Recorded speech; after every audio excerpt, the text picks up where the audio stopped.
In this video, we are going to see how to play the Jobava London step by step, and I'm also going to cover what are the key ideas behind it and how you can push instant pressure on lag from the very start. That will give you an opening advantage. So let's get started.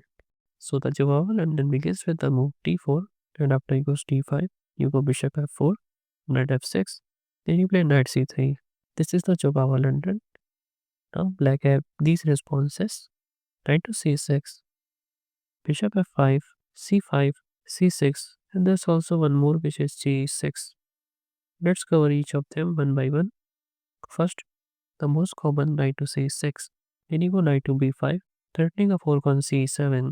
So if you place h6 attacking the knight, then you go for knight takes c7 and you win the game. So you gotta play e5, blocking off the bishop.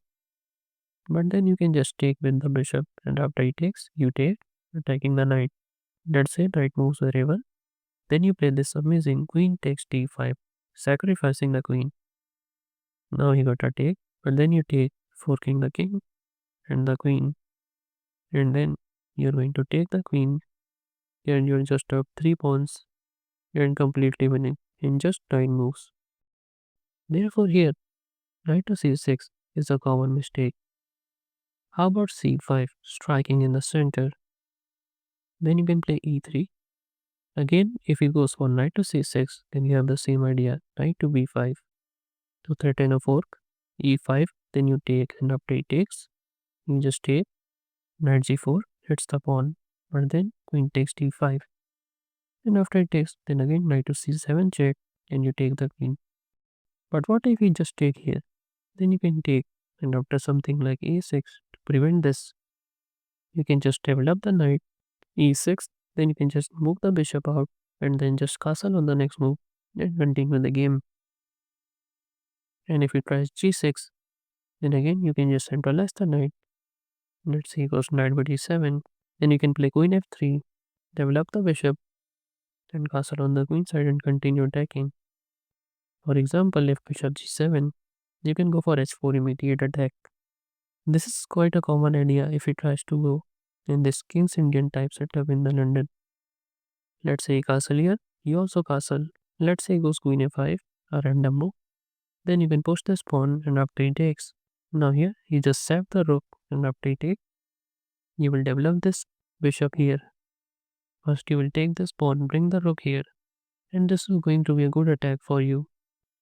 So what if he tries to play bishop f5, just developing this bishop? Well then, you will play this tricky move f3. The main idea of this move is to expand on the king side and using this bishop as a weave. So for example, if e6, then you go g4, bishop g6, then you again play h4. If he goes h6, then you can just push this pawn and then you can just trade off the bishop to activate the queen along this diagonal and you're ready to play this move if he castle. Now what if here he plays g6 to fiend shadow this bishop. Then you play e3, bishop g7, you again go for h4, same idea, he castle here then h5, and after he takes, you simply sack the rook, and after he takes, you take with the queen. If e6, then just develop the bishop, and this is going to be over in just a few moves. Now there's one final response, which is c6. If it tries to be quite passive, then you play e3, bishop f5, you again go f3, same idea, using this bishop as a bait to launch a kingside attack.